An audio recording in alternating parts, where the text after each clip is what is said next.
What's going on, Sarasota? We got an awesome one for you today. He's not just jacked, but he'll also help you get your back right. Dr. Rob, local chiropractor. Trey brought him in. Trey, you got some work done for this guy? He's a buddy of mine. You know, he's gonna help me get better, not older. Hey, if you got if you got a roofer here relying on this guy to keep him healthy, you know he's good. So, what's up, Dr. Rob? Welcome to the show, man. Thank you. Great to be here. And you walked in and flexed on me right away. And, you know, normally we do a little arm wrestling at the beginning. So you up for that? Or yeah, let's go. Do you want? It was just like Schwarzenegger and Apollo Creed in the Commando movie. Or no, it wasn't Commando. It was, what movie was it? Predator. We had a guest on recently that I just, you know, we talked about arm wrestling joking. Then we gave him a handshake in the beginning. And we just go right into arm wrestling. I'm like, oh, okay. So he was also an artist. So, you know, he's kind of unpredictable that way, which I'm also almost 52. So, I mean, I'm a little bit okay looking, but it's a little brittle underneath there. So you got to be careful. For 52, you're doing just fine, man. And, Thank you. You know, we didn't, you were cutting it up with Felipe before the show. I didn't feel the need to chime in on any of the BS you guys were talking about. Me and Trey were over here talking about, you know, just the global economy, just BS, Bradley. That's all. Yeah, just, we're not going to get into too much of that. But I overheard you're not from here. So when did you come to Sarasota? So, okay, long story. I'll shorten it up because I don't want to bore you with short story long. Yeah, exactly. So, my kids, as of about 2011. Okay, quick backstory. I grew up in Toronto, up in Canada, had no intention in leaving, and then I went down to Kansas City to play in a tennis tournament to represent my school. Met this really good-looking woman at a bar who I'm still with. American girl. Yeah, American girl, my wife Shannon. She's from Texas originally, educated in Oklahoma, moved to Kansas City to get her first job. Real American. No She's apple Texas, pie American. Oklahoma. She's awesome. But anyways, so met her at a bar. We did long distance for 2 years, and basically this was before FaceTime. It was rough. It was late 90s, so it was love letters. 2-hour phone calls. More like long distance more phone like bills. love phone calls. Yeah, exactly. Like back when you still had like, what was it, MCI, prepaid phone cards and all that. Yeah. So anyways, 2 years of distance. She came up to Toronto while I was finishing up school. Then we moved to Lawrence, Kansas, where the University of Kansas is. And that's where I've been for the last 22 years. Busy practice there, raised our kids there. I was part of the University of Kansas medical team, so got to be involved with some really good, you know, high-end sports stuff. We won the national championship in basketball in 2022 before I left, awesome. So I got to work with some high-end guys, got guys in the NBA right now. But around 2011, my kids had never been to a beach before. They'd only seen Toronto to see my family and Texas to see my wife's family. So we're like, we got to go to a beach somewhere. Our neighbors who were older and had always traveled basically came to Siesta Key and loved it. And we're like, well, let's check it out. First week we're here, we're like, this is where we're either retiring or moving down here. We absolutely fell in love with it. I don't want to cut you off, but I have to. We're going to have to create, like a year from now, we're going to have a montage of stories like this. Like a lot of times when you hear people move here, it's a story like that. Like came here once, and oh my God, I was sold. Well, there's nothing not to love, right? Like, so my grandfather was a World War II mechanic, actually in Macedonia. That's where my background is from. I was born in Canada, but after the war, their community was ruined by just, you know, post-war crap that, you know, everybody goes through. So he went over to Toronto and then brought over my dad, and then my mother's family was a similar story. But anyways, he started, you know, typical North American story, right? Like immigrant, had a skill, basically worked as a mechanic, bought it from the guy, ended up selling it, and then bought a place in Hollywood, Florida, and would kind of spend the winters down here. So we were, you know, we were kind of broke. My dad was a teacher, so we would hop in the car in 1976 and drive on down to Hollywood before, like, you know, you could watch shows on your iPad. My sister and I playing cards and fighting, basically. You know, the strip of masking tape between the two of us, right? Where my dad was like, don't cross that line and don't cross that line. But anyway, so I've always loved Florida. So when we came down here, we were like, okay, no East Coast. This is where we're retiring. And so we would come down every year. We ended up buying a place on the Key, and we were using, you know, Airbnb-ing it when we weren't using it, and then thinking, okay, we'll have everybody pay it off, you know, and then we'll retire when the kids get out of school, and then we'll be good to go. Well, the pandemic hit, and Lawrence, Kansas was a great place to live until the pandemic. It got real restrictive, kind of like California, kind of like Toronto. My kids didn't go to school for a solid year and a half. And I think we can read between the lines on what that means. Yeah, yeah. Like so, California and New York. Yeah, exactly. So we basically, Toronto, so we would come down here for vacation and go to the village, and nobody's wearing masks. Kids are in school, and everybody's having a good time. And I'm looking at the numbers going, well, these hospitals aren't filled up. So what's happening? Why are we not being able to live life the way we want to live, right? So long and short of it, my oldest daughter was already at the University of Arkansas, so she was kind of out of the picture, not all the way out of the picture, but you know, I mean, a kid in college. Yeah. My youngest had just finished her freshman year, and we actually posed it to her. We were like, we're thinking about moving down here at the end of this year. And she's a volleyball player and goes to Riverview, and she was like, I hear they've got a great volleyball program. I'm in. So we were like, okay, she's not kind of withstanding or not up against us. She's not going to hate us forever for this. No, exactly. Yeah. She's not, I can't find the words for it, but you know what I mean? Like, she wasn't one of those. Not a thank you. Easy to say for me. She wasn't one of those kids who's like, oh, but what about my friends? She's just always been open to trying new things. So we moved down here, and we literally had custom built a house, sold it, sold everything in it. I sold my practice, and we moved down here. And well, I moved my family down end of May of last year, and then I commuted all summer while I was transferring my practice over. Wow. And then so I came here 3 days before Ian hit. So I got introduced to Florida in a great way. Beautiful. The hurricane hit, you got bit by an alligator. Yeah, welcome to Florida. With the whole family, the whole family was here to go through Ian? So my oldest daughter was in Fayetteville at the University of Arkansas. It was just my wife and my youngest and I. But we live in South Palmer Ranch, kind of inland, a few miles, and it was nothing. Nothing, yeah. You're like, Kansas storms, man. Tornadoes, right? Yeah, no, it was, that hurricane was no more intense than a Kansas storm. It just lasted and lasted and lasted. For a while. And it was fun. We're the place we're renting while we were renovating our current house had kind of a nice kind of stormed in area. My wife and I just sat out there and drink beer and kind of watch the wind blow, and about all you could do, right? Yeah, you couldn't do anything else. We didn't lose power, but we lost internet. That was the hardest thing. You don't have to lose power. You just have to lose a few shingles, and life will be right. Exactly. Dude, I lost power like in an hour. I sat down for a second. I'm like, I'm going to play some Call of Duty. I haven't played this game in 2 years. You know, I'm just pick it up. Halfway through the first game, TV's off. I'm like, well, yeah, screw that. Now what? Morgan and I were first dating, and I was chomping at the bit all night, ready to get out on the street. Like 4 o'clock rolled around. I'm like, looks like it's past. Time to go. Yeah, and I drove around in my truck. And my God. Wow, look at this. It was wild, wasn't it, buddy? I checked on a buddy of mine who's a musician, and he lives kind of by the airport and kind of almost like a little kind of modular home. And I said, you okay? He ended up going to another buddy's place, and he goes, you wouldn't happen to have a generator by chance? And I was like, yeah, I've been in Kansas 22 years. Everybody's got a generator, right? So he drove over with his van to pick up the generator, and it was like driving through a minefield. Like it was like big, huge trees down. It was wild. But it doesn't snow, so that's exactly. And you got the good old traditional Florida welcome, so it worked out. It was great. Nothing to complain about, man. We love it. You know, obviously the backstory, Canada to Kansas, that's a little non-traditional as it is. But now you're here in Sarasota. How long did you get the practice up and going? So kind of unofficially, so I had to kind of change out licensure, right? Like, I had to take a couple of different tests. And when all that came in the end of December, I wanted to be ready to go at the beginning of January, but getting equipment and like the build out and all that going, I was really ready to go about kind of end of February. So I kind of think, when did I get into BNI with you? Was that kind of around April, I think, right? Mid-April, March. So yeah, so really kind of started rolling in about March, basically. What did your friends in Canada say when you told them you were just going to pick everything up, sell your practice, and move to Florida? Did they think you were crazy? Kansas. Oh, I'm sorry, Kansas. Well, okay, that's a funny story. So my friends in Canada were like, Kansas? Like, everybody's aghast, right? There's nothing in Kansas. Right. But I fell in love. But I fell in love. My awesome wife was in Kansas. And I'll tell you one thing. Kansas has amazing people. You talk about, like, nice, down-home, accepting people. Give you anything off their back. They're great people. But I had a patient say years ago, he's from New York, and we were just talking about doing outdoor stuff. And he goes, man, Kansas is a great place to live. And then he pauses, and he goes, but it's 4 hours from nothing. You know what I mean? Like, you can't drive 4 hours to the mountain. You can drive 4 hours and go to Oklahoma City. You can drive 4 hours and go to St. Louis. Woo. You know what I mean? There's no real natural beauty, right?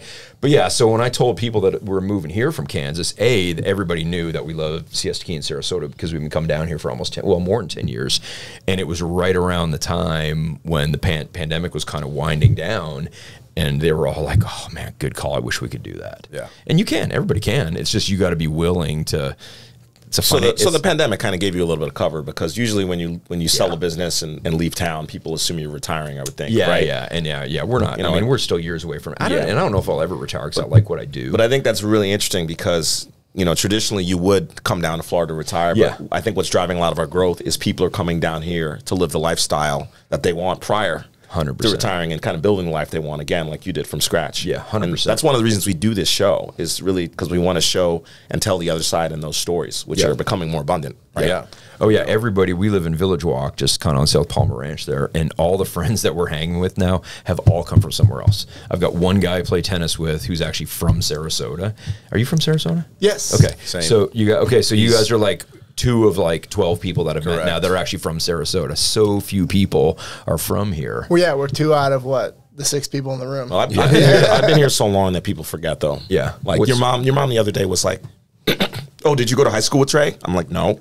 You know, you're 5 years older than me. Well, okay. Besides that factor that you guys like to point out every chance possible. Yeah. You know, I did You not go to high guys, school. don't throw with me Sarasota. into the don't throw me into the mix. That's all. So where'd you grow up? New York City. Okay. Yeah. So what brought you to Florida then? You know, my family wanted to change, and New Beaches. York, taxes, real estate costs, quality of life. My mom has an autoimmune disease, so this weather was better for her as well. So it was like just a confluence of factors.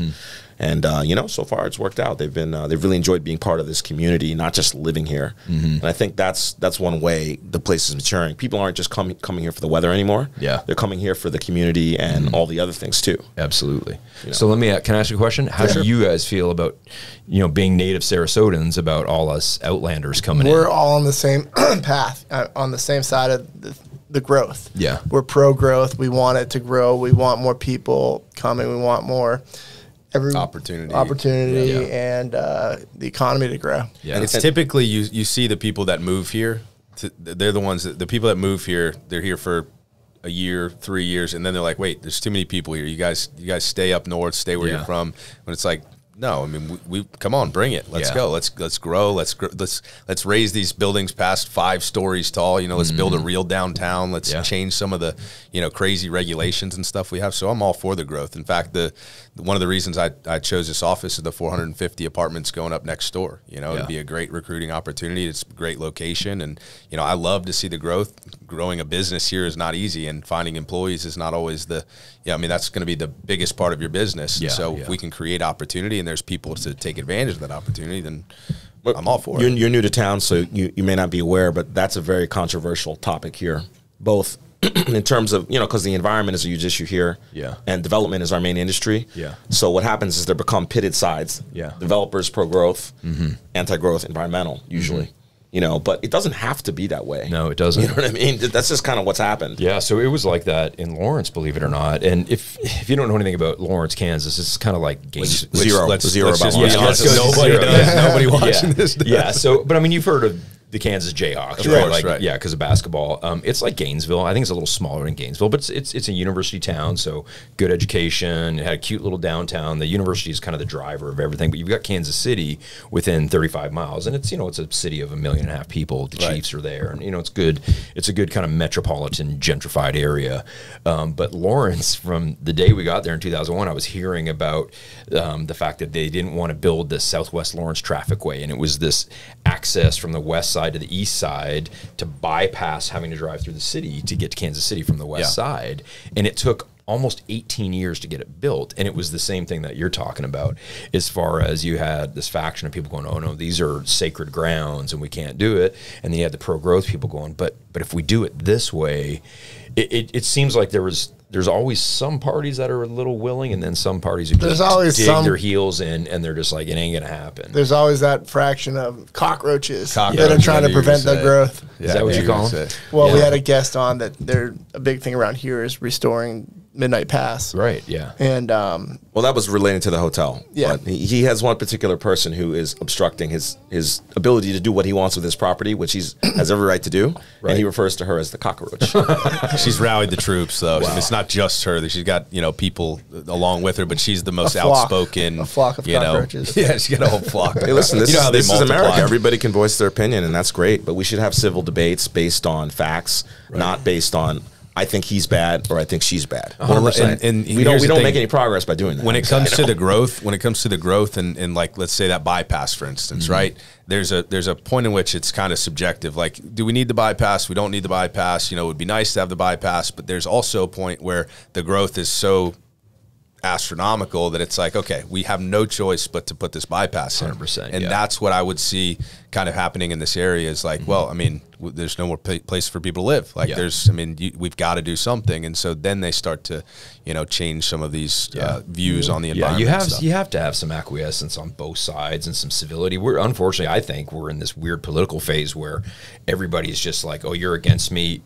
I'm throwing a spear at you. Like it's tribalism, and I don't just agree with you. I hate you now, and you're a cockroach or whatever. Right? But it's like, okay, I mean, we're living on the same plot of land, so we got to figure something out, because if we keep doing this, it's just going to hurt these people and not help these people, and nobody benefits, right? That's 100% true. So I think I know what you're talking about with the Midnight Pass thing, south end of Siesta Key, right? Where that should be opened up so you can actually have a boat traffic, getting into the estuary, and it's supposed to be better for the environment, is it not? With is what we understand. Well, I mean, there's different sides on the issue, but the people who are pro believe that it'll flush out all the canals, which are apparently really dirty. But then there's other folks who say it's been closed so long that now it's a separate ecosystem and spawning ground. So there's always pluses and minuses to everything.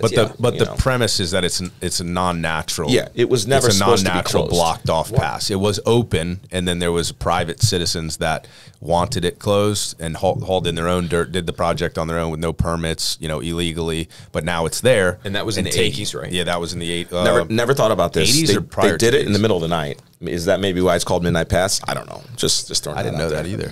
I think they did it at night. That's what I'm told. So they literally fact check Felipe, please. We don't fact check. Somebody on this podcast. Yeah. That's good. Especially me. But I want to get back to the freaking business, man, because I'm curious, because it's such a infancy stage still. I mean, obviously you had a practice in Toronto, right? What's it like starting over? It's tough, man. So you had a successful practice in Kansas. You obviously have the blueprint. You know what you're doing. Yeah. But so that kind of takes the controller or the operator out of the picture. We know that you're capable. We know that your marketing, whatever you were doing, was working. So you take that, you transplant it here. How's our economy respond? How's it worked for you? It's responding the same way it did in Lawrence, except for it's slower, because right around the time that I started my practice, I started really trying to burgeon my social media. So, I've got almost 250,000 followers now. And when I hired my social media guy, Zach, he's done a great job. I had 2,500 followers at the end of February. Wow. So we just naturally did that just with content. We didn't do any didn't do any purchasing. You can boost posts. We did no post boosts or anything like that. So I've really been focusing on that, because my ultimate thing is I want to see patients, because I love doing it, and I love working with athletes. I love working with 70-year-olds. You know what I mean? Like people who, I had a lady yesterday who had really bad balance getting up from a chair, and all I had to do was show her 2 simple moves to actually activate a couple of different muscles that she needed to be aware of. Balance came back just like that. That to me is like the ultimate reward. That's why I love what I do. I just don't want to do it as much. You know what I mean? Because I did it for 22 years, sun up to sundown, and it was fine. It was rewarding. I made a good living. We had a nice house. We could go on vacations, but it grates on you, wears you down. Well, it's also a Florida thing too. So welcome to Florida. The weather's nice. You're like, I don't want to work as much now. It's weird being here in Florida. I want to go play tennis with my buddies. Exactly, and I like to stand up paddle surf, and if there's waves and I miss them, I'm going to be pissed. Yeah, well, so you're not missing much in a way. That's true. You should have moved to the East Coast. You want to do that. That problem that Bradley just described is a very common problem. If you look at the most productive economies in the world, guess what? They're all in cold places. Yeah. When the weather's nice, you kind of want to play tennis with your buddies. Yeah. But that was the whole point of it, was, my wife and I like to paddle, and we wanted, we kept saying to ourselves, okay, we liked living there, but the weather is terrible in Kansas. It's hotter there than it is here, believe it or not, in the summers. It's miserable. I've been getting messages from buddies. The last week, it's been 106, 108. It's miserably hot. It feels hotter here, though, right? I don't think it does. It's not oven hot here. It's humid. It's more humid. But when I used to walk out of my office at 6 o'clock. Fact check him. Yeah. I'm telling you. You guys probably don't get the breeze that we get. It's a hot breeze. My father-in-law had one of those thermostat that, like the you shoot the thing and it tells you the temperature. Yeah. And he shot his dashboard. It was 160 degrees. Yeah, that doesn't surprise me at all. 220. Yeah. It was like literally. I climbed up on a roof today, a metal roof, and get my balance. Hot. Yeah. Cook your eggs up there, Trey. Yeah, exactly. But so I'd walk out of my office at 6:30 and be like, whoa. because I was thinking about Toronto. It was awful in the winter, but great in the summers, man. The summers in Toronto are amazing, 75 to 85. But yeah, so back to the business thing, you know, I'm trying to get an app developed. We've got all the filming done. We're hoping we're going to be able to release it in mid-September, and it's basically going to be kind of a slash between exercise and rehab. So my world as a 51-year-old is, you know, that's why my whole get better, not older thing is, I'm trying to show people that even though you're over 40, even though you're over 50, if you do the right stuff, you can look like you, but you can also be functional. Okay? That's Right? Don't give up. I mean, give up. there's you can more and do it. more data coming out showing that it doesn't matter what your age is, you need to lift, you need to weight lift, you need to do resistance training. Cardio isn't enough. So basically, I'm trying to get this out, market it to people who are over 40, over 50, show them how to clean up their rotator cuff issues, show them how to clean up their knee issues, and then train the right way from there. Right. Maybe we're not going to be benching 465 like the big man over here, but I mean, Ooh, glory but you know days. what? Like a 70-year-old should be able to do 5 to 10 push-ups, because Yeah. if they can't, how are they going to push themselves up off the ground if they fall? They should be able to walk around with 40-pound kettlebells in each hand, because how are they going to grab something if they fall and pull themselves up off the or ground? at least right? some sort of you know, version of a push-up from the 100%. knees or whatever. I mean, 100%. And that's why, so we've scaled it. So we've gone like basic, intermediate, advanced on all the exercises, basically. Yeah, so I'd love to be able to kind of make the lion's share of my income from that and then still practice because I love to do it. So yeah, it's slowly growing. I didn't do any marketing back in Kansas. I just word of mouthed it, and I'm trying to kind of do the same thing here. But inadvertently, I'm getting quite a few patients from social media. People are just emailing me out of the blue saying, hey, I saw your TikTok or I saw your Instagram, and I like what you do. I'm 52 and my knee hurts. Kind of come in and see you. And then, of course, you know, B&I has been really supportive and great that So way. you used one key word that I think is interesting: scale. Because essentially what you're looking to do, if that's not already clear to everybody listening, is that you want to remove yourself and you don't want to be the widget that has to do all the work. That's what I did 'Cause for the last essentially, that's 22 what you've been years. doing. Exactly. You know, you do the adjustments, you do all the work. Yeah. You want to transition to a business where you create a platform and an app, or I don't know what you would call it. It's going to be an app. Yeah, we're calling it the Hey Dr. Right. Rob app. Yeah. Because I know a lot of personal trainers, that's their dream model, right? Yeah. Instead of having to, because you know they can only make so much if there's only so many hours in the day they can train. But then they create an app or an online platform in which they can basically multiply themselves. Yeah, and then once you become successful at that, you become a coach to do that. Yeah. Right? You coach go. everybody else That's to the do what you model, did, yeah. right? There you go. That's a blast. But yeah, that's exactly the model, because for years and years I even tried to bring in associates, but I don't know. They're not you. They're not me, and my patients want me. And we had a couple of successful associates, but they wanted to eventually branch off and do their own thing. They couldn't see the forest through the trees on, hey, if there's two of us, guess what? We pay half the rent. We pay half salaries to employees and that sort of thing. We share it, so we keep more. But, you know, they wanted their own shingle and all that. But, yeah, that is the idea, scale it up. So, you know, I'm actually making money on vacation versus going, oh, man, my employees are still at the office working a half day while I'm on vacation. So I'm not only not making any money, I'm actually down this week because I'm having to pay them to catch up for what they can't do when I'm there because they're busy doing other stuff. But just at the end of the day, it's also about productivity, right? Because it's not just about you making more money while being on vacation. It's also about you helping more people 100%. in a more efficient way that's also more accessible for them. 100%. You know, we talk about this a lot lately because of AI, right? Everybody thinks AI is going to be this silver bullet. Probably not going to be for a while. But, you know, it's more people like you doing what you're doing that is kind of the secret, you know, to us getting more productive and building our businesses. Hey, listen, we're having a great time here getting to know Dr. Rob. If you're having fun, stay tuned for this next section, the rapid fire questions. Hey guys, this is Dr. Rob, and this is Rapid Fire.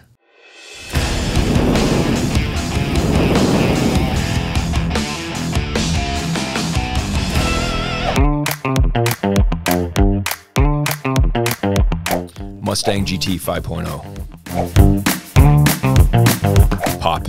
Hey man, you want a soda? Yeah, no, I'm good. Suit yourself. But I will have a pop. Pop is your daddy. This is soda.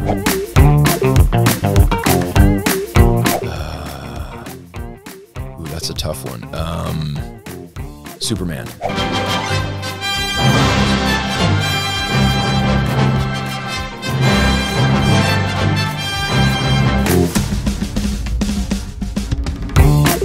Oh, that's easy. Rush 2112. Lifetime supply of surfable waves in warm water. Oh, Michael Jordan. Because he defied physics.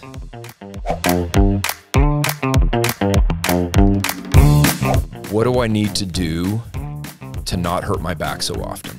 So are you like me and millions of people, and you have or had low back pain? Oh, the past for sure. I just feel like things were simpler and more rooted. 1885. Amazing. I actually end up as a blacksmith in the Old West. Real estate. Access to water.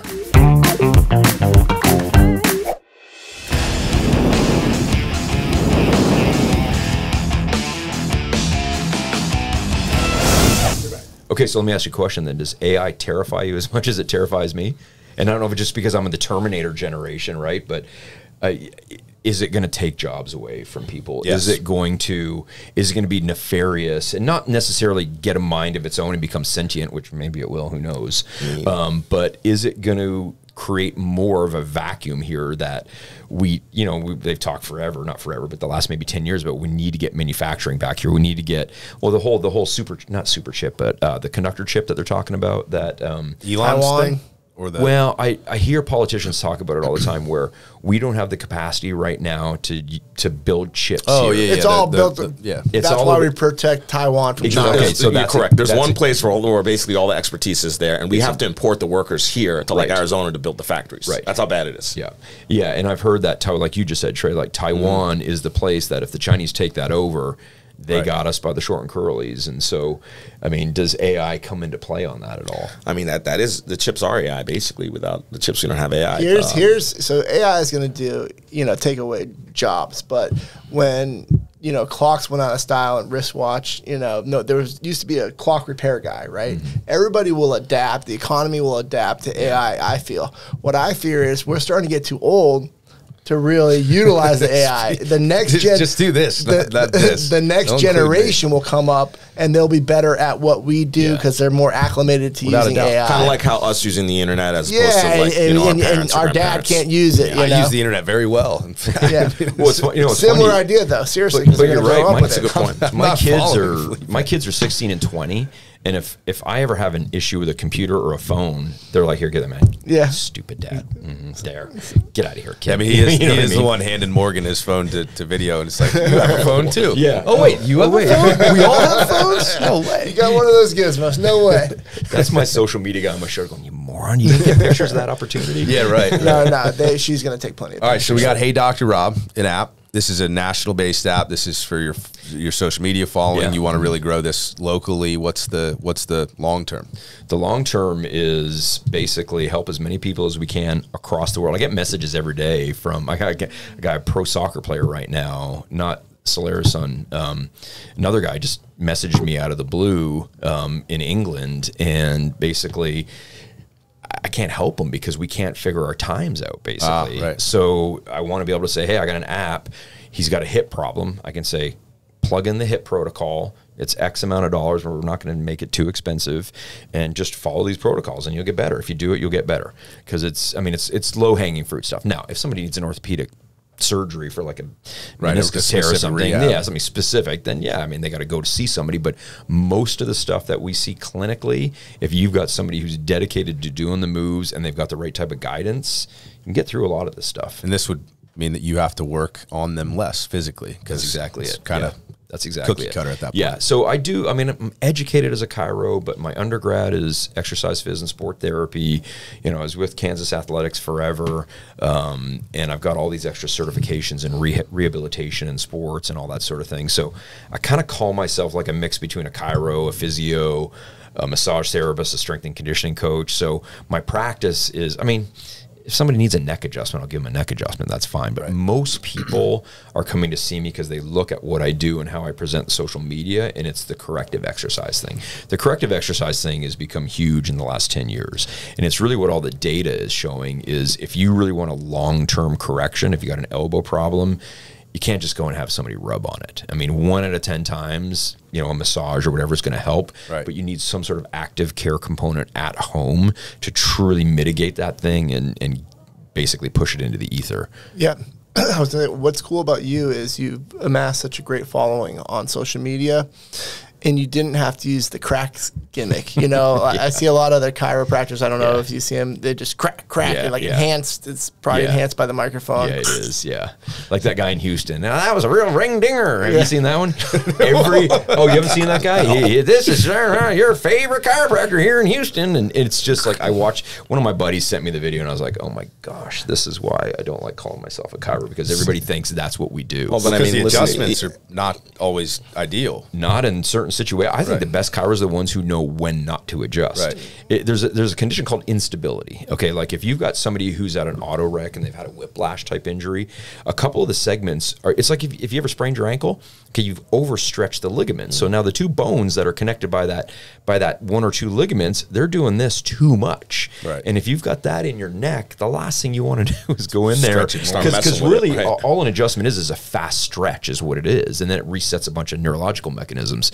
But yeah, you don't want to adjust that. So if you've got a good chiro who knows, oh, I can't touch that, then yeah, those are the good ones. But man, I hate to say it, I got a lot of patients that have come in, not so much here because I'm not super busy yet, but back in Kansas, I'd have to correct mistakes all the time. Yeah, I believe it. Yeah, and it's So that's what you're competing with for your online presence. Essentially, like to a dermatologist, it would be the pimple poppers. Yeah. Right. You know, I mean, It's funny you bring that up because That's a great analogy. Back when those I had, those are tough to compete with. I don't want to hear Tough to about a big compete. People sit like you to see popped that. on your back. no. When I had Snapchat, I went down the rabbit hole on all the cracks. Why don't you have Snapchat anymore? And they started, the algorithm started feeding me the pimple popping. And I don't really do that. If you I'm like not this, into you might that. like this. No, Yeah, no, I'm not into that. Yeah. I was a crack addict there for a while. And then I had to delete my Snapchat. That's hilarious. I want to know what just a specific thing, right? I had a chiropractor in Lake Mary. He was kind of a sports medicine chiropractor, and I would always I did CrossFit then. I don't do CrossFit now, but you know, doing like cleans or squats, things like front squats, I would always twist, right? Like coming up, I'd always twist a little bit, and every once in a while I'd strain something, but we did x-rays and determined that my hip is turned. Yeah. Right. What would be the corrective long-term fix for that? Because it's still not fixed. I know that. Yeah. So one of the most important things as somebody who lifts weights, CrossFit, especially somebody who squats and deadlifts or cleans or picks up anything from the floor, really anybody who runs, is hip mobility. Sounds like everybody. This is a good segue to bring in my funky spine. Hey, there we go. All right. I knew it would come You know, in Brad, handy. I think Forrest Gump had the same problem as a child. You might want to look exactly. at the You leg, just need the some leg braces. Yeah, right. No, I would. He gave me some things to do, but the biggest thing, like to correct it in the short term, like if I wanted to go for a PR and a squat clean or something like that, I would really just mash that hip into like with a a like a lacrosse PVC or a ball or lacrosse something, ball or whatever, and it definitely would help, but that's not a long term fix. Yeah, so I'm going to get into that. I'm just Yep. going to go a little longer in the explanation. Okay, so so you're looking at the pelvis here, right? Right. Belly button be somewhere here. Here's your low back from the front. Here's your hips. So your hips are ball and socket joints. They need to be super mobile, and this is your low back, the green. That needs to be stable. Okay, now, younger people can get away with lower back movement this way and this way, like some of the CrossFit type kind of like bend back and then touch I forget what that sit-up is, where you guys go all the way back, touch the ground, and then come back up and touch the apparatus. Yeah, just a regular sit up or like a toes to bar is a big if you're doing that. That's Exactly. Now, somebody my age, because I've got 2 herniations from all the years of hockey and weightlifting, if I did that one time, I'd have sciatica and it would take me a month to get rid of it. Yeah. So as you get older, this becomes kind of the instability we're talking about. This becomes too mobile and it can't stabilize properly. So really what you want to learn to do is get a good strong core, specifically when you're lifting, so you can kind of get that intra-abdominal pressure, like that that breath. That's why weightlifters wear belts, and then create a movement through the hips where you don't have movement here, because that's where you get breakdown, basically. And then the blue area is your thoracic spine, which should be pretty mobile. Okay, I don't know if you ever did any like mobility drills for your T-spine, but if you can move well here and here, your back is generally going to get cleaned up. Now, with what you're talking about, if you've got a right hip issue that's constantly restricting you here with the soft tissue, what's going to happen is, I'm going to loosen this up a little bit. that hip is going to ride forward just like that. Right. And if it rides forward, your hip flexors are going to take over, and you're going to get that shortened tendon, and that's what's going to give you the pain. And you're going to pull into that side when you're trying to come down into the squat or down out of the squat, because it's pulling you towards the tension, right?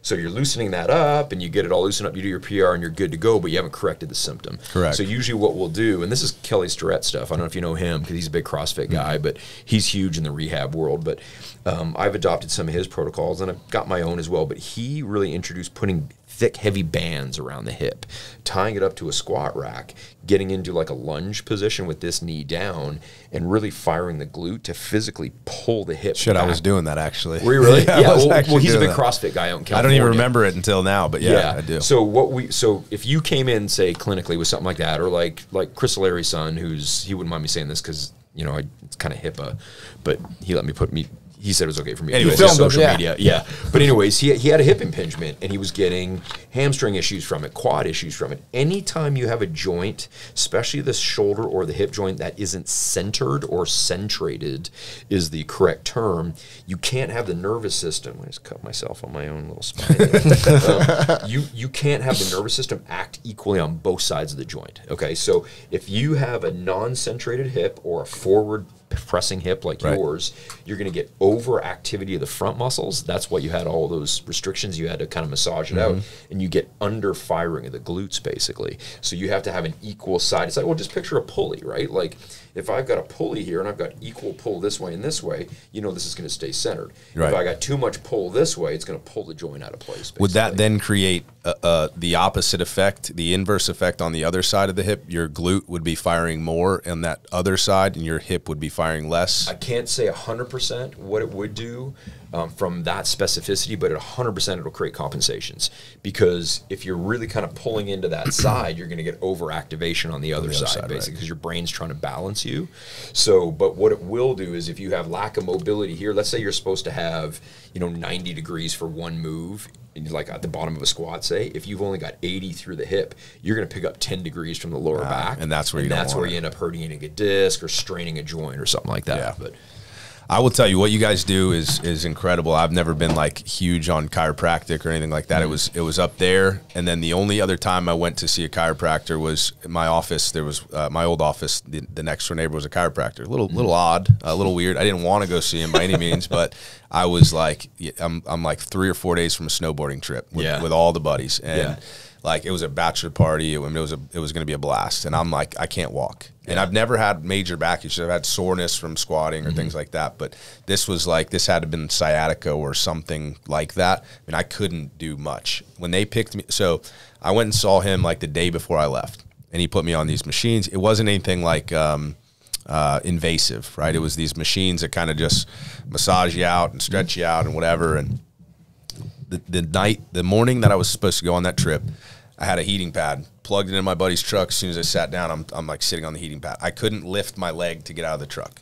Like I'm like, man, I just got work done yesterday. It didn't work. Nothing's working. I got hydrocodones. I'm like, these are working. That's a scary proposition. I get on the plane, and thank God I was flying first class because plugs and everything else. And so that's not a flex, dude. I fly first class. Yes, it is. He threw it. No, I always fly first class because you meet great people. Like you fly in first class, you're gonna be sitting next to Dr. Rob, and then you have a good conversation.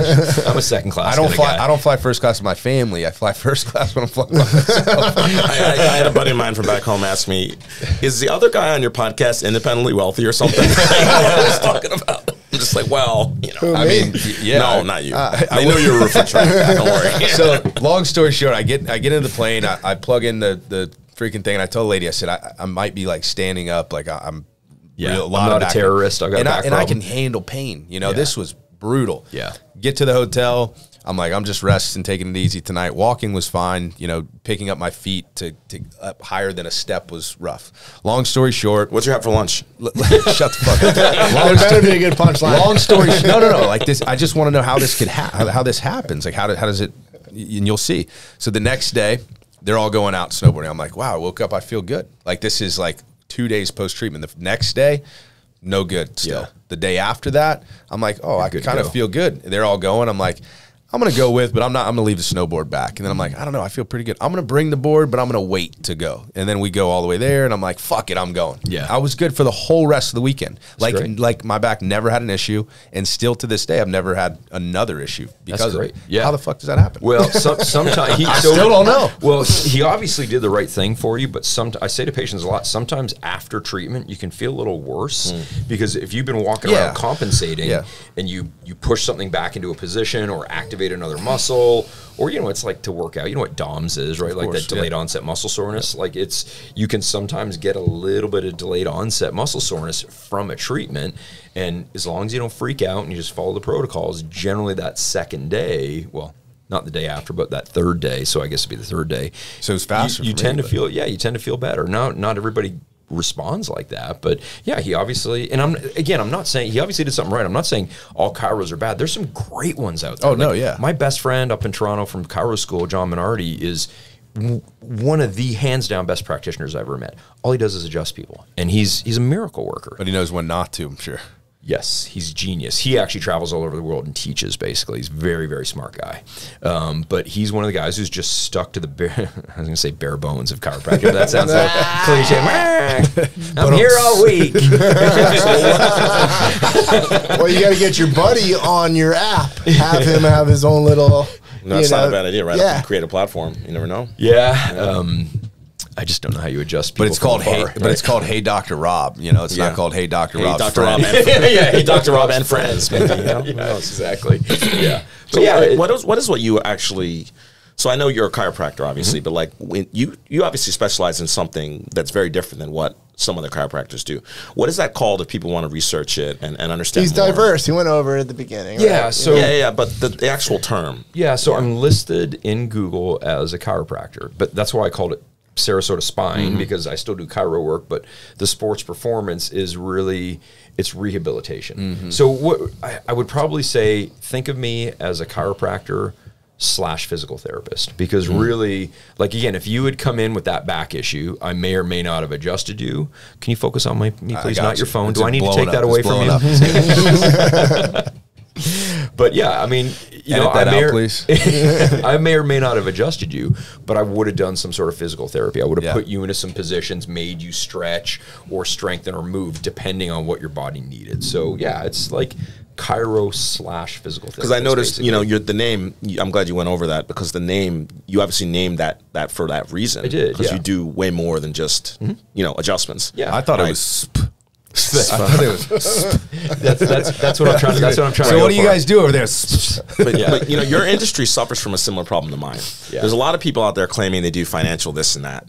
Like, Lord knows what half of them are doing. I don't know. But just like there are a lot of chiropractors who are probably doing a lot of things that you don't agree with. Yeah, thank God you guys are both at the top of your field. When's your app come out, Felipe? I'm working on a compliance, Maybe get with his social media guy who will grow your account. I think every profession has professionals and has technicians, right? And I'm sure, Trey, you could talk about it in your industry, right? Like, you're a diagnostician, even though you probably don't think about yourself that way, but you walk up to a problem and you go, well, let me look here, here, and here, because you've seen it however many thousands of times. What's that? That's Daniel's job. Well, the thing is to speak on your point, I realized it even more once you start hiring sales guys, right? Yeah. And you have to set manuals and explain stuff, and a lot of it's just, I've seen the damn thing 5,000 times. I know exactly what's going on, and you have to figure out a way to teach people the experience. Right, and you can't. Yeah, it's hard. You can't. I've tried to lay that out for you. You'd asked about, duplicating myself and all that, and I had some colleagues, and I laid it out for them. Listen, if you have a CrossFit guy who comes in with a hip that has not had a car wreck or not had 3 plates on a bar fall on his hip, he's probably only got one of 3 things. Follow the algorithm, and you will figure it out, and that person will get better. Right. And there's just a lot of people who just can't Screw see it, let's that. just crack it. Yeah, exactly. But again, like, you've got the proficiency of 10,000 hours or whatever the book said, and I think it was at Malcolm. 10,000 to be an expert. Yeah, exactly. Big Gladwell fan. Yeah. So, except for his bad hair, man, he's got bad hair. I mean, writers aren't exactly known for their. Let's not talk about looks, hair right? today. Like 3 weeks into no haircut here, I'm like dying, dude. I can hook you up. I haven't paid for a haircut since 1997. This is long for me right now, because mine grows up into a Q-tip. Have you ever considered, like, a little bit of edge, just take the widow's peak off? You want me to- I gave this advice to Felipe years and years ago. It Here we worked go. out well for him. Here we go. All right. So I digress. Right. I think it looks oh good. my man. God. You know, I keep a think soft you should- edge. I think you should grow it. My mom likes it. Okay, so 250,000 followers on Instagram, right? almost. That was from the end of January of this year. End of February this year to now. Okay, Yeah. I'm gonna it's fire 240. mine and call your I guy. got a good guy, man. He's really great. But Don't also tell everybody about him. Yeah. Is he local? Well, it's interesting. It's the funny thing. His name is Zach McDermott. He No. he edit that out. He's actually from Lawrence, where I came from. Okay. He was a college basketball player. He played at Minnesota State. I've known his family since he was in middle school. I guess he's not this big in middle school, but I met him when he was like 9 years old. Treated his whole family at five of them, all athletes. So his mother came to me initially in like 2005, and then just started kind of bringing her athlete kids to me. And he called me. I do some training as well, right? I train some people and some athletes, like literally, like personally train them. Right. And I don't do a lot of it, but it's fun for me. And people who kind of want to put the work in, I love working with them. Yeah. I'm not a rep counter. Like if somebody is like, yeah, I want to train, but I'm not really into it, I'm not into it. Yeah. All right. If you want to get better, not older. See, I slid that in there. I like it. I mean, that's my bag. But he literally just called me out of nowhere right around Christmas. He said, I'm moving to Tampa next month. You ready to be famous? And that's, yeah, he basically said, I said, well, what are you going to do? He's got a cousin up in Tampa. He said, I'm going to live with my cousin. I'm starting the social media company. I'm like, you never told me anything about that before. And he's like, yeah, I'm starting from scratch. I want you to be my first client. And I was like, let's do it. You don't ask, you don't get. Smart guy. No, great and he- success story for him, though. Really good success. Yeah, and one of my best friends back in Lawrence, John Novosel, is a big golf guy. He's big on the long drive world, travels all over the world to teach, and he only had about 4,800 followers. Well, I when bet you got got to him. work on that guy. Well, Freaking yeah, long no, drive that's how guys. that's crank. Yeah, that's how he and I met back in 07, is he blew up his back trying to do the wrong stuff to hit it further. And anyways, became fast friends. But Zach in 2 months has taken him from 4,800 to almost 11,000 followers. Like, wow. And he just does it. No, you got to have good content, right? Right, If you got crappy content, people are just going to swipe right by. Well, we start, digging into this stuff, and I see you always lead with, do you have this? Or Yeah. do you have that? Do you have this problem? And Yeah. then that's how you lead in. We got to have a hook, right? Yeah, so did he coach you up on that? Or? 100%. Okay. Because if you look at my social media prior to February of this year, That was a very genuine was- giggle. Like he oh, thought of the one video that's so bad, and I know Yeah. exactly where he's coming Now, from. you know Listen. it's an obligation to come on the show. He has to accept the, what's it called? Collaboration. Collaboration. Okay, yeah, he will. He will. I'd actually love for you guys to. He's an interesting guy. As I said, he played Division II college basketball. He's really smart he's only 24. He's really smart for a young guy. But listen, I have no qualms about calling myself a moron. Like, I'm really good. I'm going to toot my own horn. I'm really good at what I do. Like, I feel like I'm like one of the top 50 in the country at what I do. I'm really confident because I've had all this experience. I've got guys in the NBA and in the NFL. Can you name drop some of the guys we love name dropping here in Sarasota? I mean, yeah, like I worked with Joel Embiid when he was Oh, wow, that's when he was awesome. in Kansas, and he was the MVP last year. I've got a couple. I other- know who he is. Yeah, yeah. You know what I Andrew mean? Like, Wiggins, fellow Canadian. yeah, my dad. Interestingly enough, my dad taught at the high school that Andrew Wiggins went to. Believe it or not, crazy. Okay. Isn't that crazy? Yeah, I never got a chance to work with Andrew. He's never heard, unfortunately. But if you look at my social media prior to Zach coming on board, 50-year-old moron. I don't know anything about social media, so I would just talk about stuff, and he'd be like, "All right, we're going to film something about the shoulder. Go." And literally, I'd start talking to be like, Cut. Shut up, cut, be quiet." And he kept saying to me, "Rob, people are just going to scroll right past. Like the average attention span on social media is like 4 seconds. Right. If you don't get somebody's attention in 4 to 5 seconds, they're swiping by." So that's what it was. If you look at all of our reels, they're like 16 to 20 seconds basically, and it's get in, get the message in, give a recommendation, get out. And that's kind of what's worked, and it's clearly resonated because we've grown. But it's kind of like what you said about like the tag, right? People will message me and be like, "Were you watching me exercise this morning, in California? Because what you just talked Matter of about fact, today, I I was." needed." So I mean, I've always I'm trying to base it on what I see clinically in my practice, right? You come in, you're a CrossFit guy, you got a hip injury. It's based on real life scenarios that people come into me for. So I feel like I'm filling a need basically with it. Yeah. Have you monetized that following it all aside from in the business? Yeah, a little bit. Like we've got sponsor. Can I name some sponsors? Yeah, absolutely. Yeah, so we're about to sign an agreement with a company called Live Pure, which is an electrolytes company. So give us the number. we haven't signed the contract yet, but we signed with Transparent Labs, which is, I don't know if you know them at all. They're in kind of the exercise space. Not really. Great company. This is no word. So here's the thing. We get offers for sponsorship every week. People are constantly emailing me. Love your stuff. Want to work with you. And well, clearly, look at you. No, for Sarasota Speaks podcast. Not me. Sarasota Speaks podcast. A barber. Yeah, I love it. But I know where you're going with this, right? You got to align with the. Well, I'm not a sellout, right? Like I've got to, if people are going to trust me, I have to trust products that I'm going to recommend to them, because I'm not going to be like, hey, they're paying me $5,000 a month. This stuff is shit. You know what I mean? I'm never going to do. My wife's a dietitian, and we eat all organic, and we're trying to create a message of be healthy. And so Transparent Labs doesn't use any crappy ingredients. They 100% farm raised source their proteins, and if you look at their prebiotic greens, I take it every morning. It's got organic ingredients. They don't put any crap in it, basically. Awesome. So, because a lot of supplement companies, I actually got approached by one initially. I don't want to say the name, but it's ex-Navy SEALs, and I was like, sweet, I want to work with some Navy SEAls. And I looked at the protein, and they've got sucralose in it, which I don't know if you know anything about sucralose. It's a metabolic disruptor. It's really bad for your microbiome, which is your gut bacteria.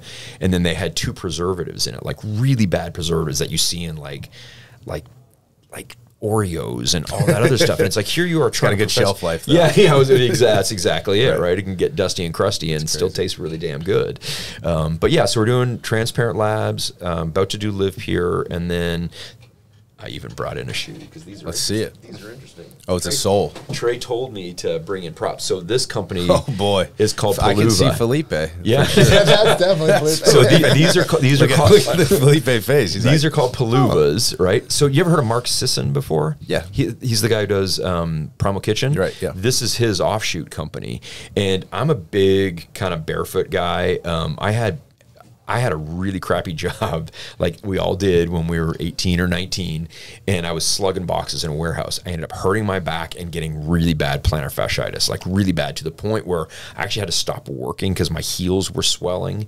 And I wore, and this is back when I was 18, 19, 20, something like that. And I had it up until about 3 years ago, swear to God. Okay. Every day I'd have to roll on a tennis ball, and I was fine, I was functional. But, every morning I wake up, my feet would hurt. And then a trainer friend of mine, Lisa Allen, back in Lawrence, she actually trained at my office, just rented a room from me. I can't remember if she saw me complaining about it, but she basically said, you need to start wearing toe socks. And she brought me in a pair of those Injinji socks, where you slip your toes in. She's like, you got to let your dogs out of the kennel, like get your toes spread. And I remember saying to her, I will never put those stupid fucking thing on my feet ever. And she made me wear them one day, and I wore them. You're wearing it under your shoe. So I started wearing these open socks and then putting toe spreaders on. You ever seen those toe spreaders? Yeah. I started doing that. My foot pain went away within 2 weeks. Swear to God. Then my foot pain went away. Yeah.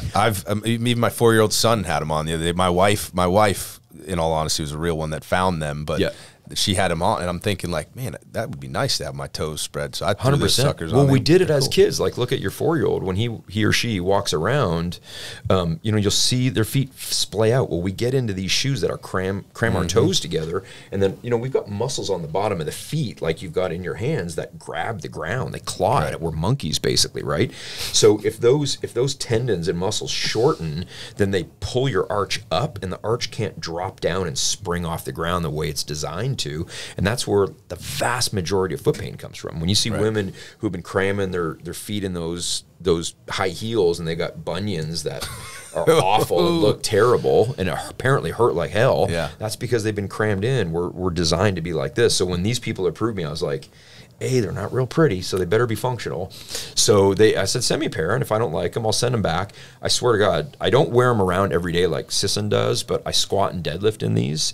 And have you ever, I mean, you were in CrossFit, so did they ever talk to you about rooting the ground and really kind of gripping the ground with your feet and all that? Not really, but well, you I should. can see how. I can see how. I've seen you flapping around on the videos with those shoes on. Yeah. These are honestly great. So I mean, so they're sponsoring us, and so we have agreements. Did we get a good view of these things for the camera? Let me see. Yeah, they're They're really. Now, wait, you keep saying we. Do you have a partnership with the kid, or? Well, kind of, yeah. I just percentage him out basically, but that was the agreement. Is I mean, I literally, I was kind of living off savings at the time. The sale of my practice on that is like, I don't have any money to pay you right now. And he said, that's fine. Just as you grow, we'll grow together basically. And that's kind of what we did. And it's rolling pretty well. But do you remember the whole barefoot movement? I got a pair of the Vibrams kicking around somewhere. Yeah, so these look way better than those. They're way more comfortable. Yeah. What size are you, Felipe? I'll get you a pair. We'll give you a code. I'm independently wealthy. I've got a code. It's Dr. Rob. They run small, though, so I normally... Are those 11 and a half? 11 and a half, 46 and a half in European. Yeah, I normally wear 10 and a half, but I had to get 11 and a half in those. So if you get your pair, go a size up. That is my size. Yeah. Well, Felipe's got one of those big toes that stick way out. Is that going to work for him? That's right. Don't discuss the particulars of my toes. You don't even know them. But yeah, so the whole Vibram thing, that grew out of like that story of it's like the Tarahumara or Tarahumara Barefoot tribe down in Mexico, right? And of course, American marketing is so powerful. Like, oh, they're running barefoot. We should all do it. And then you get these people running around on concrete in these Vibrams, and then we were seeing metatarsal stress fractures and calcaneal stress fractures. So it's not good for they're not good for running in. It all depends, right? Okay. The natives down in Mexico, are running on paths, right? Like dirt paths. Well, that's only because they don't have the internet. Right. They're not running on Fruitville. They're running on, they've been running around barefooted for centuries. Yeah, but they never developed the internet. So do we want to follow their path? I won't run or play tennis in these things because I need a little bit more support. But again, walking around the gym, squatting, anything leg day, like I did a pretty big leg day. Yeah, well, big for me. I'm 51. It's not like I'm lifting tons of weight, but started with deadlifts and then basically did weighted Bulgarian split squats, and I can grip the ground, and balance is no problem. A lot of older people lose the ability to big toe grab the ground. For balance, one of the most important things is your core and your foot contact to the ground. You'll see a lot of people lose balance, and the foot will roll this way. And think about it, like base of support, if it's this wide, you're going to be way better off than this, basically. So get yourself some Paluvas. Felipe's already ordered them, man. He's on it. Well, listen, I want to get back to Sarasota. Yeah. And, Trey always has a great question for you. So, oh, yeah. Round and round, I get around. Still clown with the underground when we come around. This segment on Roundabouts is brought to you by Tominator Law. If you've been in an accident on a roundabout, on the highway, downtown Sarasota, anywhere in Sarasota, make sure you reach out to Tom. He's going to get you the compensation you deserve. So a running question on this show. What are your feelings on roundabouts? First of all, did they have many roundabouts in Kansas? They had. So it's funny. People either love them or hate them, but they started building them in Lawrence and in Kansas City around like 2010, 2012, and I love them. You know why? Wow. Tell me. Hot take. Why? Yeah, I'll give you a hot take because I can just go. I grew up in Toronto driving, right? Like in 1987 when I got my driver's license, like 2.5, 3 million people. My parents are like, don't crash the car, go to school, go to hockey practice or whatever. So you kind of had to be offensive to get anywhere or you weren't getting anywhere. So to me, if you have a four-way stop and people stop, like, you go, me, sure, me, is it you, is it me, is it me? I'm like, well, you're all deciding I'm going around the roundabout. The only problem the only thing I see with the roundabouts is people don't know what to do at the roundabouts. If you can go. Apparently, I've never been to Europe, but apparently in Europe they've got like 6 or 7 lane roundabouts, right, where you can probably get lost for 5 hours, right. like Chevy Chase did in one of the movies, right? Just round and round, right? But I like them. I know a lot of people don't like them because they're not used to them. The problem is people get into them and then they stop. I mean, right. You get into it, you got the right of way. Yeah, once you're in, you just eyeball them, now keep going. Yeah, stop hedging. Yeah, my youngest daughter, I mean, she's got a car. We've kind of gotten in a wreck lately, but I'm taking her a roundabout. No, okay. She's good with roundabouts, but I'm like, get in and hit the pedal on the right. don't stop unless somebody's coming right at you, basically. You know what I mean? Because all offense. Don't yeah, listen to that's that. what I'm saying. Don't listen to that driving class. Just all offense. I like how you described urban driving. 'Cause, like driving in New York when I was kind of older, because you can't get a license in New York till you're like 18 plus, right? How old were It's you? the same thing. It's almost like an honor among thieves. Yeah. People cut you off. You're not even mad because they're like, well, I shouldn't have left that much space. Yeah. You know what I mean? That's what you're supposed to do. I screwed up. Yeah, you have to. I mean, you've got that many people in a smaller town like Lawrence. Like there was courteous drivers. I mean, like if you left space, you know, somebody would kind of go in and give you a little wave, and I still try to be that way. Like if I'm at a stoplight and there's You somebody just coming told us all gas, no brakes. Well, if I'm already on the brake, I'm all good. So you know what I mean? Like if I Yeah, like yeah, I when get what you're I saying. drove my daughter to school this morning and I was coming up Clark, getting ready to go down Beneva, and there's a little outlet from a mall there, and there was a red light, and if I had gone to the car in front of me, I would have blocked this person. So I just didn't go, and I let them through. I mean, that's just, to me, that's just simple courtesy. But if I'm going and you're going slow, I'm going around you. Sometimes being too courteous on the road is actually more dangerous. 100%. You know what I'm saying? No, Because you just got people have to all do what they're supposed to be doing. 100%. You know, and like that's why the roundabout's designed that way. It's like self-interest. You know what I mean? If everybody does what's in their interest, then this thing works. Yeah. So I couldn't agree with you more. Teaching my daughter how to drive over these last few months, I think it's not speed that is the biggest problem in Sarasota. I hate to say this, I don't want to get in trouble, but I think it's yes, elder drivers who are not confident and So you hesitate. heard it here first, Indecision. folks. You know, I've been saying this for years. It's indecision. We have so many accidents here. It's the combination of people who are driving too slow for whatever reason, maybe age, and then young people usually, or maybe young people who are driving way too fast, like idiots in Camaros, and Mustangs, Yeah. It's always the and Camaros other and cars the too. Mustangs, Yeah, right? Yeah, exactly. but I'm gonna call them out. Well, listen, it was great having you on. It's been a super informative discussion, but we would be remiss if we didn't give you the opportunity to mention some people that maybe we don't know that we need to get to know and have on the show. So so my social media guy Zach would be great to be on because he's got an interesting background. His family built a church out of nothing in Lawrence, and now it's one of the biggest churches in town. Whole family's athletic. He's got really unique views of the world already for a young guy, and he's really helped burgeon me. So I would think he'd be a good one. There's a local strength coach at Riverview. His wife, Nikki, or fiance Nikki, was my daughter's volleyball coach. But her husband, Mark Christiani, is from, how old are you? I feel like I know it. I know him. Do you know Mark? Yeah, he I went feel to like Venice High, right? Yes. Yeah. So he's a really interesting. I feel like I know him. So he's the head strength coach at Riverview right now, but played football at Venice, played D1 football.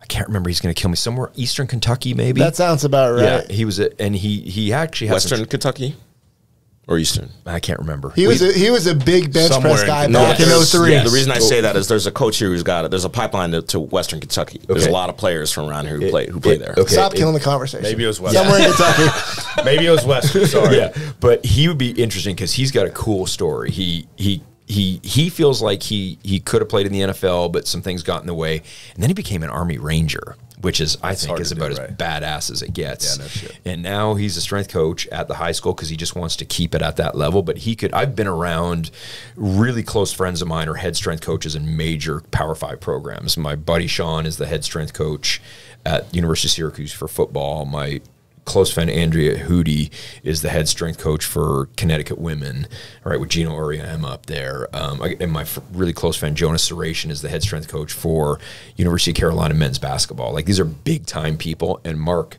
is just as smart. Oh, he's on that level, but I just don't know if he wants to be on that level. You know, but he's on that level here. That's a good one. He's a great guy, and he's really freaking funny. I keep telling him he should be on stage. He's a great guy. And then he introduced me to one of the kids that he's mentored, Jarrett Hewitt, who played several years. He played at Virginia Tech, was a standout, was a Venice High kid, played several years for the Seahawks, and is playing for the Hamilton Tiger Cats in the CFL. He's a really interesting cat. And he's here local. Well, he's up in Well, he's up in not, Hamilton right right. now playing, but yeah, he lives in Venice. But Catch yeah. him in the off season. Yeah, There you go. yeah, he'd be an interesting talk for you. Dude's for sure. been here for freaking a year, and he's got all kinds of great. great Felipe's had one guest on so far. That's not exactly accurate. And honestly, you know what? My we'll do wife that. Shannon would be a good one to have on because she's a dietitian. She's tops in her field. She's an obesity specialist, and she's really good with integrative medicine. So she's kind of cutting edge. If you're you're obviously into nutrition and that sort of thing. you interested in having the dietitian on? We could. I've been cutting my work on carbs. we I'm could down work to on your diet. 211. Ask Morgan. We weighed ourselves Trey's like this she's an morning. obesity specialist. I mean, she can make me obese. The goal's 190. You might be too skinny at 190. Nah, you see my abs and He's stuff. been 190 before. You should see it. It's Yeah. just something. Is it Yes, sexy? I'll send you pictures after this. All right. All right. Well, it was great to have you on. Yeah, we appreciate you I coming appreciate in. you guys doing it. You're This great, dude. This Yeah, was fun. I'd love it to do it was. again. And hey, before we cut it off, where can people find you? Where can the people that haven't found you on Instagram? at just Hey Dr. Rob, Instagram, TikTok, Rob. And then where's your Facebook. practice? Practice is South Tamiami Trail, right on the well, it's not right on the corner, but Club Drive and South Tamiami Trail. That's is it Sarasota Square Mall? You tell me. It's your Used place. to no, be. I know, but It used to be, Yes, all the Sarasotans said that used to be like the hot Right. mall. So I'm literally Now we right- call it Costco. Yeah, exactly. Yeah, really close to Costco. But there's First Watch is right. Everybody seems Okay. to know where First Watch is on South Tamiami Show. I'm right. And Hobby Lobby. The ladies know where Hobby Lobby is. Yeah, You're so right I'm down like the 2 minutes away yeah. from Beneva there. Yeah, so So down that and if way. you can't freaking figure out where that is, just Google SSP. yeah. There you go. Thanks, man. It was great having you. It on. was great to be here. Awesome. Thanks for Very having good. me.